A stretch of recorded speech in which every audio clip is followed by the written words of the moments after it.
আমন্ত্রণ জানাচ্ছি আজকের সংবাদে। শুরুতেই থাকবে সংবাদ শিরোনাম, এরপরেই জানাবো বিস্তারিত। আবু সাঈদের হত্যার বিচার নিয়ে সংশয়, আসামি গ্রেপ্তার ও তদন্তে গাছাড়া ভাবের অভিযোগ। ঢাকাকে বিরক্ত না করতে দিল্লিকে বার্তা দেবে যুক্তরাষ্ট্র।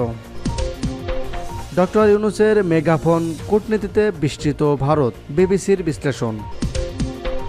এরপরেই জানিয়ে দেব ছুটির দিনেও গাজীপুরে চালু 30% কারখানা। এবং সর্বশেষ জানিয়ে দেব কক্সবাজারে রেকর্ড পরিমাণ বৃষ্টি, তলিয়ে গেছে সহস্রাধিক বসতবাড়ি, পাহাড় ধসে নিহত অন্তত 6। এতক্ষণ শুনছিলেন সংবাদ শিরোনাম, এখন জানাচ্ছি বিস্তারিত। আবু সাঈদ হত্যার বিচার নিয়ে সংশয়, আসামি গ্রেপ্তার ও তদন্তে গাছাড়া ভাবের অভিযোগ। কোটা সংস্কার আন্দোলনে রংপুরে আবু সাঈদ হত্যা মামলায় গ্রেপ্তার 2 পুলিশ সদস্যকে 4 দিনের রিমান্ডে নেওয়া হয়েছিল গত মঙ্গলবার। তবে রিমান্ডের সময় শেষ হওয়ার একদিন আগেই আসামিদের আদালতের মাধ্যমে কারাগারে পাঠানো হয়েছে বৃহস্পতিবার সন্ধ্যায়। এছাড়াও অন্য আসামিদের গ্রেপ্তারে নেই কোনো তৎপরতা। পুলিশ কর্মকর্তারা আসামি হলেও তাদের স্বপদে বহাল থাকা সহ নতুন করে কোনো আসামি গ্রেপ্তার না হওয়ায় মামলা তদন্ত নিয়ে সন্দেহ প্রকাশ করেছে বাদীপক্ষের আইনজীবীরা। সেই সঙ্গে সঠিক বিচার পাওয়া নিয়েও সংশয় প্রকাশ করেছে তারা। পুলিশের গুলিতে নিহত রংপুরের বেগম রোকেয়া বিশ্ববিদ্যালয়ের শিক্ষার্থী আবু সাঈদ হত্যা মামলার বরখাস্ত 2 পুলিশ সদস্যকে রিমান্ড শেষ হওয়ার একদিন আগেই আদালতের মাধ্যমে কারাগারে পাঠানো হয়েছে। রিমান্ড শেষ হওয়ার একদিন আগেই বৃহস্পতিবার সন্ধ্যায় তদন্তে তাদের আদালতে তোলা হলেও কারাগারে পাঠানোর আদেশ দেন রংপুর চিফ মেট্রোপলিটন ম্যাজিস্ট্রেট আদালতের বিচারক আসাদুজ্জামান।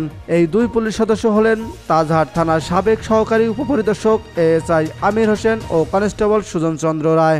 গত মঙ্গলবার সকালে ওই আদালতের বিচারক আসাদুজ্জামান তাদের 4 দিনের রিমান্ড মঞ্জুর করেন। রিমান্ড শেষ হওয়ার কথা ছিল আজ শুক্রবার। আদালত সূত্রে জানা যায়, শুনানি শুরু হলে মামলা তদন্ত কর্মকর্তা ও রংপুর পিবিআইয়ের police super ABM Zakir Hossain আদালতে লিখিতভাবে জানান, আসামিদের জিজ্ঞাসাবাদে অনেক তথ্য পাওয়া গেছে। তাদের একজন অসুস্থ হয়ে পড়ায় চিকিৎসকদের পরামর্শ অনুযায়ী আপাতত রিমান্ডে রাখার প্রয়োজন নেই মর্মে কারাগারে পাঠানোর আবেদন জানাচ্ছি। বাদীপক্ষের আইনজীবী রায়হানুজ্জামান রায়হান বলেন, আদালতে আসামিদের উপস্থাপনের দিনে এএসআই আমির হোসেন ও কনস্টেবল সুজন চন্দ্র আদালতে স্বীকারোক্তি দিতে চেয়েছিলেন। পিবিআই সে সময় আদালতের কাছে তাদের 5 দিনের রিমান্ডের আবেদন করলে আদালত 4 দিনের রিমান্ড মঞ্জুর করেন। আদালতে আসামিরা কোনো স্বীকারোক্তি দেননি। তাদের সন্দেহ হচ্ছে তদন্ত কর্মকর্তা অবহেলা ও খামখেয়ালিপনা করছেন কিনা, সেই সঙ্গে সঠিক বিচার নিয়ে সন্দেহ হচ্ছে। আইনজীবী রায়হান বলেন, এই মামলার আসামি সবাই পুলিশের ঊর্ধ্বতন কর্মকর্তা। মামলার ফাইলে দিনে দিনে আদালত নির্দেশনা দিয়েছিল মামলার সঙ্গে সম্পর্কযুক্ত পুলিশের ওই সব কর্মকর্তার বিরুদ্ধে উপযুক্ত বিধি মোতাবেক ব্যবস্থা নিতে হবে, কিন্তু শপথে বহাল থাকায় তারা মামলার প্রভাবিত করতে পারে। আগামী রোববারের মধ্যে পিবিআই পুনরায় রিমান্ড না চাইলে আমরা মামলা তদন্ত কর্মকর্তা পরিবর্তন চাইব। যদিও তদন্ত কর্মকর্তা আদালতকে বলেছে তারা রিমান্ডে আসামিদের দেওয়া তথ্য মিলিয়ে দেখছেন, প্রয়োজন হলে পরবর্তীতে রিমান্ড চাইবেন। বাদীপক্ষের আরেক আইনজীবী শামীম আল মামুন বলেন, গ্রেপ্তার 2 পুলিশ সদস্য যাদের নির্দেশে গুলি চালিয়েছেন তাদের দ্রুত আইনের আওতায় আনতে হবে। তিনি বলেন, মামলার আসামি উপকমিশনার আবু মারুফ হোসেন, সহকারী কমিশনার আরিফুজ্জামান আল ইমরান হোসেন, তাজহাট থানার তৎকালীন ওসি রবিউল ইসলাম সহ পুলিশের যেসব ঊর্ধ্বতন কর্মকর্তা এই ঘটনায় জড়িত আছেন তাদের বিরুদ্ধে কোনো বিভাগীয় ব্যবস্থা নেওয়া হয়নি। আজ পর্যন্ত কাউকে গ্রেপ্তার করা হয়নি। রংপুরের অতিরিক্ত চিফ মেট্রোপলিটন ম্যাজিস্ট্রেট আদালত গত 18 আগস্ট 17 জনকে আসামি করে হত্যা মামলা করেন নিহত আবু সাঈদের বড় ভাই রমজান আলী। মামলার এজাহারে বাদী উল্লেখ করেন, রংপুরে কোটা সংস্কার আন্দোলনে বেগম রোকেয়া বিশ্ববিদ্যালয়ের শিক্ষার্থী আবু সাঈদ ছিলেন অন্যতম সমন্বয়ক। গত 16 জুলাই আবু সাঈদের নিরস্ত্র ও একা থাকা সত্ত্বেও এবং দৃশ্যত পুলিশের জন্য কোনো হুমকি না হওয়া সত্ত্বেও শটগান দিয়ে নির্মম ও নৃশংসভাবে গুলি করে হত্যা করা হয়। আবু সাঈদ পড়ে গিয়ে একাধিকবার দাঁড়িয়ে চেষ্টা করলেও আসামিরা পূর্ব পরিকল্পিতভাবে নৃশংসভাবে গুলি করে। মামলার তদন্ত কর্মকর্তা ও রংপুর পিবিআই এর police super ABM Zakir Hossain বলেন, রিমান্ডে থাকা পুলিশ সদস্যের বেশ কিছু গুরুত্বপূর্ণ তথ্য দিয়েছেন। তদন্তের স্বার্থে এখনই তা প্রকাশ করা সম্ভব নয়। তথ্য যাচাই বাছাই করা হচ্ছে, কারণ তাদের হাতের শটগান, ব্যবহৃত বুলেট সহ বিভিন্ন বিষয়ে পরীক্ষা নিরীক্ষা করার বিষয় আছে। ঢাকাকে বিরক্ত না করতে দিল্লিকে বার্তা দেবে যুক্তরাষ্ট্র। মার্কিন অর্থ দপ্তরের সহকারী আন্ডার সেক্রেটারি ব্রেন্ট নেইম্যানের নেতৃত্বে মার্কিন একটি শক্তিশালী প্রতিনিধি দল আগামী শনিবার ঢাকায় আসছে। এ দলে থাকছে মার্কিন পররাষ্ট্র দপ্তরের দক্ষিণ ও মধ্য এশিয়া বিষয়ক অ্যাসিস্ট্যান্ট সেক্রেটারি ডোনাল্ড লু। তবে ডোনাল্ড লু সরাসরি ওয়াশিংটন থেকে ঢাকা আসছেন না, তিনি ঢাকা আসবেন দিল্লি হয়ে। সেখানে ওয়াশিংটন দিল্লি প্রতিরক্ষা বিষয়ক ইন্টারন্যাশনাল সংলাপে যৌথভাবে সভাপতিত্ব করবেন তিনি। এ বৈঠকে যুক্তরাষ্ট্র ও ভারতের দ্বিপক্ষীয় ইস্যুর পাশাপাশি আলোচনার গুরুত্ব পাবে বাংলাদেশ প্রসঙ্গ। এতে ঢাকাকে বিরক্ত না করার জন্য ওয়াশিংটনের পক্ষ থেকে দিল্লিকে বার্তা দেওয়া হবে। ঢাকা, দিল্লি এবং ওয়াশিংটনের উচ্চ পর্যায়ের কূটনৈতিক সূত্র এ তথ্য জানা গেছে। সূত্রগুলো জানায় ঢাকাকে ৫ আগস্টের রাজনৈতিক পট পরিবর্তনের পর বাংলাদেশের সঙ্গে সম্পর্ক জোরদারে গুরুত্ব দিচ্ছে যুক্তরাষ্ট্র। তারা চাচ্ছে বাংলাদেশ যেন ঘুরে দাঁড়ায়, তাই বাংলাদেশের বর্তমান সংকট উত্তরণের চাহিদাগুলো জানতে চাইবে ওয়াশিংটন। একই সঙ্গে বিষয়গুলোকে সামনের দিকে কিভাবে সহযোগিতা করা যায় তা নিয়েও আলোচনা করবে বাংলাদেশ ও যুক্তরাষ্ট্র। যুক্তরাষ্ট্রের একজন কূটনীতিক জানান, সার্বিক প্রেক্ষাপট মাথায় রেখে সাজানো হয়েছে প্রতিনিধি দল। নেইম্যান ও লু ছাড়াও দলে থাকছেন মার্কিন উন্নয়ন সংস্থা USAIDর এশিয়া বিষয়ক ডেপুটি অ্যাসিস্ট্যান্ট অ্যাডমিনিস্ট্রেটর অঞ্জলি কৌর সহ কয়েকজন। আগামীকাল 14 সেপ্টেম্বর প্রতিনিধি দলটি ঢাকায় আসবে। 16 সেপ্টেম্বর তাদের ঢাকা ছাড়ার কথা রয়েছে। ডক্টর মোহাম্মদ ইউনূসের নেতৃত্বে অন্তর্বর্তী সরকার দায়িত্ব নেওয়ার পর এটি হবে ওয়াশিংটন থেকে উচ্চ পর্যায়ের কোনো প্রতিনিধি দলের প্রথম বাংলাদেশ সফর। প্রতিনিধি দলটি অন্তর্বর্তী সরকারের প্রধান উপদেষ্টার সঙ্গে রোববার সকালে সাক্ষাৎ করবে। এর পাশাপাশি অর্থ উপদেষ্টা সালেউদ্দিন আহমেদ, পররাষ্ট্র উপদেষ্টা মোহাম্মদ তৌহিদ হোসেন ও পররাষ্ট্র সচিব জসিমউদ্দিনের সঙ্গে বৈঠকের কথা রয়েছে। বিবিসির বিশ্লেষণ, ডক্টর ইউনূসের মেগাফোন কূটনীতিতে বিস্মিত ভারত। সাবেক প্রধানমন্ত্রী শেখ হাসিনা ক্ষমতাচ্যুত হওয়ার পর 1 মাসেরও বেশি সময় ধরে প্রতিবেশী ভারত ও বাংলাদেশের মধ্যে সম্পর্ক তিক্ত অবস্থায় রয়েছে। একদিকে যখন হাসিনার ভারতে থাকার বিষয়টি বাংলাদেশের ক্ষোভের কারণ হয়ে দাঁড়িয়েছে, অন্যদিকে বাংলাদেশের অন্তর্বর্তী সরকার প্রধান ডক্টর মোহাম্মদ ইউনূসের সাম্প্রতিক এক সাক্ষাৎকার ভারতকে অবাক করেছে। বিবিসির আনবার হাসান এথিরাজন জানার চেষ্টা করেছে, এই দুই দেশের সম্পর্ক এখন কোথায় গিয়ে ঠেকেছে। শেখ হাসিনাকে ভারতপন্থী হিসাবে দেখা হয় কারণ তার 15 বছরের শাসনামলে দুই দেশের কৌশলগত ও অর্থনৈতিক সম্পর্ক বেশ ঘনিষ্ঠ ছিল। শেখ হাসিনা ক্ষমতায় থাকার সময়টি ভারতের নিরাপত্তার জন্য সুবিধাজনক ছিল, কারণ শেখ হাসিনা বাংলাদেশ থেকে পরিচালিত কিছু ভারত বিরোধী বিদ্রোহী গোষ্ঠীকে দমন করেছিলেন এবং কিছু সীমান্ত বিরোধ নিষ্পত্তি করেছিলেন। কিন্তু বর্তমান ভারতে তার অবস্থান নেওয়া এবং তিনি সেখানে কয়দিন থাকবেন সে বিষয়টি দুই দেশের দৃঢ় সম্পর্ক বজায় রাখার প্রচেষ্টাকে জটিল করে তুলেছে। বিষয়টি আরও স্পষ্ট হয়ে ওঠে ডক্টর ইউনূসের গত সপ্তাহের এক সাক্ষাৎকারে। ভারতীয় সংবাদ সংস্থা প্রেস ট্রাস্ট অফ ইন্ডিয়াকে দেওয়া ওই সাক্ষাৎকারে ডক্টর ইউনূস ভারতের প্রতি আহ্বান জানিয়ে বলেছিলেন, দিল্লিতে থাকার সময় শেখ হাসিনা যেন রাজনৈতিক বিবৃতি দেওয়া থেকে বিরত রাখা হয়। ডক্টর ইউনূস ওই সাক্ষাৎকারে বলেছেন, বাংলাদেশে শেখ হাসিনাকে ফেরত চাওয়ার আগ পর্যন্ত ভারত যদি রাখতে চায় তাহলে শর্ত হচ্ছে তাকে চুপ থাকতে হবে। শেখ হাসিনা দিল্লিতে যাওয়ার পর যে বিবৃতি দিয়েছিলেন তা বাংলাদেশে ক্ষোভের সৃষ্টি করেছিল। ডক্টর ইউনূস হয়তো সেটাই বোঝাতে চেয়েছিলেন, যদিও এরপর থেকে শেখ হাসিনা প্রকাশ্যে আর কোনো বিবৃতি দেননি। জুলাই ও আগস্টে সরকার বিরোধী বিক্ষোভের সময় হত্যাকাণ্ডের ঘটনায় শেখ হাসিনাকে বিচারে কাঠগড়ায় দাঁড় করানোর জন্য এবং তাকে ফিরিয়ে আনতে বাংলাদেশের ভেতরে দাবি উঠেছে। ডক্টর ইউনূস সাক্ষাৎকারে আরও বলেছেন যে দুই দেশের দ্বিপাক্ষিক সম্পর্ক এগিয়ে নিতে একসঙ্গে কাজ করতে হবে। দুই দেশের সম্পর্ক এবং নিম্ন পর্যায়ে আছে বলেও তিনি বর্ণনা করেন। ভারতের পররাষ্ট্র মন্ত্রণালয় এখন আনুষ্ঠানিকভাবে এ বিষয়ে কোনো মন্তব্য করেনি, তবে কর্মকর্তা হতাশ বলে জানা গেছে। এক ভারতীয় কর্মকর্তা নাম প্রকাশ না করার শর্তে বিবিসিকে বলেছেন, বাংলাদেশকে কি ঘটেছে সেগুলোর দিকে ভারত নজর রাখছে এবং ঢাকা থেকে সরকার ও বিশিষ্ট ব্যক্তিরা কি ধরনের বক্তব্য ও বিবৃতি দিচ্ছেন সেগুলোর দিকে ভারত লক্ষ্য রাখছে। ইউনূসের এ ধরনের বক্তব্যকে ভারতের সাবেক কূটনীতিরা মেগাফোন কূটনীতি হিসাবে বর্ণনা করেছেন এবং বিষয়টিতে তারা বিস্মিত হয়েছেন। ডক্টর ইউনূস মিডিয়ার মাধ্যমে বিতর্কিত দ্বিপাক্ষিক বিষয় নিয়ে আলোচনা করার চেষ্টা করেছেন বলেও মনে করেন তারা। বাংলাদেশের অন্তর্বর্তী সরকারের সঙ্গে কথা বলার জন্য এবং দুই দেশের উদ্বেগের জায়গাগুলো নিয়ে আলোচনা করার জন্য ভারত তাদের প্রস্তুতি থাকার ইঙ্গিত দিয়েছেন, বলেছেন ঢাকায় নিযুক্ত ভারতকে সাবেক হাই কমিশনার ভিনাক সিক্রু। অবসরপ্রাপ্ত এই কূটনৈতিক বলেছেন, এই সমস্যাগুলো নিয়ে শান্তিপূর্ণ আলোচনা করা প্রয়োজন এবং কিসের ভিত্তিতে ডক্টর ইউনূস দ্বিপাক্ষিক সম্পর্ক নিম্ন বিভিন্ন পর্যায়ে রয়েছে বলে ধারণা করেছেন তা স্পষ্ট নয়, তবে বাংলাদেশের পররাষ্ট্র মন্ত্রণালয় ও সমালোচনা প্রত্যাখ্যান করেছে। বিবিসি বাংলা মুকিবুল আহসানকে দেওয়া এবং সাক্ষাৎকারে অন্তর্বর্তী সরকারের পররাষ্ট্র বিষয়ক উপদেষ্টা তৌহিদ হোসেন বলেন, ভারতীয় নেতারা কি কোনো মিডিয়ার সঙ্গে কথা বলছেন না? ডক্টর ইউনূস যদি নির্দিষ্ট বিষয়ে জিজ্ঞাসা করা হয় তিনি অবশ্যই তার মতামত প্রকাশ করতে পারেন। আপনি যদি সমালোচনা করতে চান তবে যে কোনো বিষয়ে সমালোচনা করতে পারেন বলেছেন ডক্টর তৌহিদ হোসেন। কয়েক সপ্তাহ আগে ভারতের প্রধানমন্ত্রী নরেন্দ্র মোদী এবং ডক্টর ইউনূস টেলিফোনে কথা বললেও এখন পর্যন্ত কোনো মন্ত্রী পর্যায়ের বৈঠক হয়নি।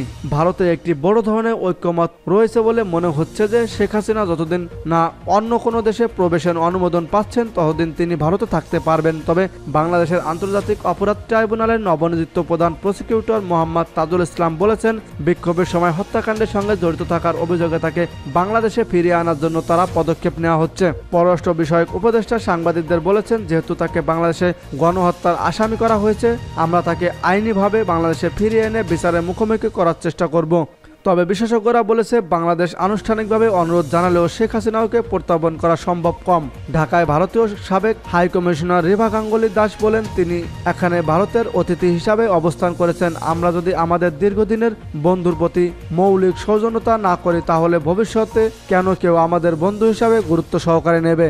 ডক্টর ইউনূস তার সাক্ষাৎকারে বাংলাদেশের বিরোধী দলগুলোর কাছে না পৌঁছানোর জন্য দিল্লির সমালোচনা করেন। তিনি বলেছেন, একটি ব্যাখ্যা দাঁড় করানো হয়েছে যে সবাই ইসলামপন্থী, বাংলাদেশ জাতীয়তাবাদী দল বিএনপি ইসলামপন্থী এবং বাকি সবাই ইসলামপন্থী এবং এই দেশকে আফগানিস্তানে পরিণত করবে এবং বাংলাদেশ শুধুমাত্র শেখ হাসিনার হাতেই নিরাপদ। ভারত এই ব্যাখ্যাতে হিমোহিত হয়েছে, কিন্তু ভারতীয় বিশ্লেষকরা ভিন্ন মত পোষণ করেন। বিনা সিকরি বলেন, আমি এই বক্তব্যের সঙ্গে একেবারেই একমত নই। বাংলাদেশে আমাদের হাই কমিশনার কোনো লেবেল না দিয়েই সব রাজনৈতিক দলের সঙ্গে কথা বলেছেন। ছুটির দিনেও গাজীপুরে চালু 30% কারখানা। গাজীপুরে প্রায় 30% কারখানা শুক্রবার দিনে ছুটির দিনেও চালু রাখা হয়েছে। কয়েকদিন ধরে চলা শ্রমিক বিক্ষোভের কারণে যে ক্ষতি হয়েছে তা পুষিয়ে নিতে এ সিদ্ধান্ত নিয়েছে মালিক পক্ষ।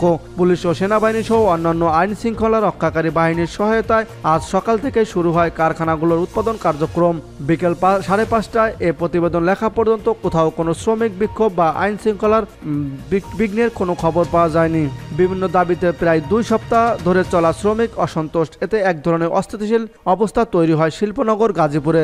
দাবি আদায়ে কারখানা হামলা, ভাঙচুর ও অগ্নিসংযোগের ঘটনাও ঘটেছে। ঝামেলা এড়াতে কোনো কারখানা সাধারণ ছুটি ঘোষণা, আবার কোনো কারখানা অনির্দিষ্টকালের জন্য বন্ধ ঘোষণা করা হয়। এতে কারখানাগুলো উৎপাদন কমে দাঁড়ায় শূন্যের কোঠায়। দেখা গিয়েছে আর্থিক সংকট, সেই সংকট কাটিয়ে নিতে আজ খোলা রাখা হয়েছে অনেক কারখানা। গাজীপুর শিল্প পুলিশের পুলিশ সুপার মোহাম্মদ সারোয়ার আলম বলেন, মূলত আজ পোশাক শ্রমিকদের ছুটির দিন, কিন্তু গত কয়েক দিনের বিক্ষোভে যে ক্ষতি হয়েছে তা পুষিয়ে নিতেই মালিক পক্ষের লোকজন কারখানা চালু রাখার সিদ্ধান্ত নিয়েছে। আজ পুরো জেলায় মোট কারখানা প্রায় 30% চালু রয়েছে, তবে যে 8টি কারখানা অনির্দিষ্টকালের জন্য বন্ধ ঘোষণা করা হয়েছিল সেগুলো আজ বন্ধই আছে। মোহাম্মদ সারোয়ার আলম আরও বলেন, আজ সকাল থেকেই পুলিশ ও সেনাবাহিনীর সদস্যরা বিভিন্ন কারখানায় পাহারা দিচ্ছেন। যেসব কারখানায় অসন্তোষ আশঙ্কা রয়েছে সেসব কারখানার সামনে পুলিশের সংখ্যা বাড়ানো হয়েছে। বিকেল 5:30 পর্যন্ত কোথাও কোনো ঝামেলার খবর পাওয়া যায়নি। কলকারখানা ও প্রতিষ্ঠান পরিদর্শন অধিদপ্তর গাজীপুর জেলা কার্যালয়ের তথ্যমতে পুরো জেলায় সব মিলিয়ে নিবন্ধিত কারখানা রয়েছে 2633টি। এর বাইরে অনিবন্ধিত কারখানা আছে প্রায় 400 থেকে 500টি। এসব কারখানায় শ্রমিক কাজ করেন প্রায় 22 লাখ। শ্রমিকদের সঙ্গে কথা বলে জানা যায়, আগস্ট মাসের বকেয়া বেতনের দাবিতে গত বুধবার গাজীপুর নগরের ভবানীপুর এলাকায় বিক্ষোভ করেছিলেন বেক্সিমকো গ্রুপের একটি কারখানার শ্রমিকেরা। এক পর্যায়ে তারা আশপাশের কারখানাগুলো হামলা ও ভাঙচুর চালায়। কিছু শ্রমিক বিগ বস নামের একটি কারখানায় আগুন দেন। একই সময় শ্রমিক অসন্তোষ চলে টঙ্গী, সালনা, কাশিমপুর সহ বিভিন্ন এলাকায়। এদের গতকাল বৃহস্পতিবার 30টি কারখানা সাধারণ ছুটি এবং 8টি কারখানা অনির্দিষ্টকালের জন্য বন্ধ ঘোষণা করা হয়। এর আগে মঙ্গলবার জেলায় 3টি কারখানা বন্ধ ঘোষণা সহ ছুটি ঘোষণা করা হয় 5টি কারখানায়। কক্সবাজারে রেকর্ড পরিমাণ বৃষ্টি, তলিয়ে গেছে সহস্রাধিক ঘরবাড়ি, পাহাড় ধসে নিহত অন্তত 6। টানা ভারী বর্ষণে কক্সবাজার শহরের অধিকাংশ এলাকা ডুবে গেছে। প্রধান সড়কগুলো জেলা অন্তত 35টি উপসড়ক বৃষ্টির পানিতে ডুবে কয়েকশো দোকানপাটের মালামাল নষ্ট হয়ে গেছে। হাজারো ঘরবাড়ি পানিতে তলিয়ে গেছে। সড়কে যানবাহন চলাচল বন্ধ হয়, মানুষের দুর্ভোগ পোহাতে হচ্ছে। জেলায় একদিনে 401 মিলিমিটার বৃষ্টিপাত রেকর্ড করা হয়েছে। চলতি মৌসুমে এটি সর্বোচ্চ বৃষ্টির রেকর্ড। এছাড়াও পাহাড় ধসে 6 জনের মৃত্যু হয়েছে। জলাবদ্ধতার কারণে সৈকতের হোটেল মোটেল জোনের 10টি সড়ক ডুবে গেছে। 5 শতাধিক হোটেল মোটেলের সহস্রাধিক পর্যটন আটকা পড়েছেন। টেকনাফে রোহিঙ্গা ক্যাম্প সহ 1,500-এর বেশি ঘরবাড়ি প্লাবিত হয়েছে। এতে অন্তত 6,000 মানুষ পানিবন্দী হয়ে পড়েছে। তলিয়ে গেছে ফসলি জমি ও চিংড়ির ঘের। স্থানীয় জনপ্রতিনিধি ও এলাকাবাসী জানান, বৃহস্পতিবার সকাল 9টা থেকে বৃষ্টিপাত শুরু হলেও ভারী বর্ষণ শুরু হয় দুপুর 2টা থেকে। এরপর আজ শুক্রবার দুপুর পর্যন্ত টানা ভারী বর্ষণ পুরো শহরের 8 লাখ মানুষের কর্মজীবন অনেকটাই থমকে গেছে। এমন ভারী বর্ষণ গত এক যুগেও দেখেননি বলে স্থানীয়রা জানান। ভারী বর্ষণের কারণে জেলার বিভিন্ন এলাকায় অন্তত 10টি পাহাড়ে বড় বড় ফাটল দেখা দিয়েছে। বেশ কিছু অংশে ভূমিধসের ঘটনাও ঘটেছে। এদিকে ভারী বৃষ্টিতে সদর উপজেলা ও রোহিঙ্গা ক্যাম্প পৃথক পাহাড় ধসের ঘটনায় 6 জনের মৃত্যু হয়েছে। এর মধ্যে সদর উপজেলায় জিলংজা ইউনিয়নের একই পরিবারের 3 জন এবং উখিয়ায় রোহিঙ্গা ক্যাম্পে পাহাড় ধসে একই পরিবারের 3 জনের মৃত্যু হয়। সরেজমিনে ঘুরে দেখা গেছে শহরে কলাতলি হোটেল মোটেলের জোনের প্রধান সড়কটি বৃষ্টির পানিতে ডুবে গেছে। সড়কের দুই পাশের 5 শতাধিক হোটেল গেস্ট হাউসে যাতায়াতের অভ্যন্তরীণ 10টি উপসড়কও ডুবে যায়। কয়েক হাজার পর্যটক হোটেলে আটকা পড়েন। কলাতলি সড়ক থেকে সমুদ্র সৈকতে নামার সুগন্ধা সড়কটিও ডুবে গেছে। সড়কে থাকা গোনা কয়েকটি সিএনজি চালিত অটোরিকশা ও ব্যাটারি চালিত ইজি বাইক চলাচল করলেও অলিগলিতে ঢুকতে পারছে না। বিশেষ করে শহরের ব্যস্ততম 5 কিলোমিটারের প্রধান সড়কও পানিতে ডুবে গেছে। বাজারঘাট, বড় বাজার, অ্যান্ডারসন সড়ক, টেকপাড়া, বার্মিজ মার্কেট এলাকা, বৌদ্ধ মন্দির সড়ক, গোলদিঘির পাড়, তারাবনিয়াছড়ি, রুমাল আরছড়ার কয়েকশো দোকান, অফিস আদালত ও ব্যবসা প্রতিষ্ঠান বৃষ্টির পানি জমে আছে। হাজারো ঘরবাড়ি পানিতে তলিয়ে গেছে। পৌরসভার 1 নম্বর ওয়ার্ডের সমিতিপাড়া, কুতুবদিয়াপাড়া, ফদনার হেড, মোস্তাকপাড়া, বন্দরপাড়া এলাকায় ভারী বর্ষণ অব্যাহত থাকলে এই ওয়ার্ডের অন্তত 10,000 ঘরবাড়ি ডুবে যায়। কারণ এই এলাকাগুলোতে অন্তত 10,000 জলবায়ু উদ্বাস্তু ও ভাসমান শ্রমজীবী মানুষের বসবাস। রান্নাবান্না বন্ধ থাকায় হাজার হাজার মানুষ এখন খাবার ও পানীয় জল সংকটে পড়েছেন।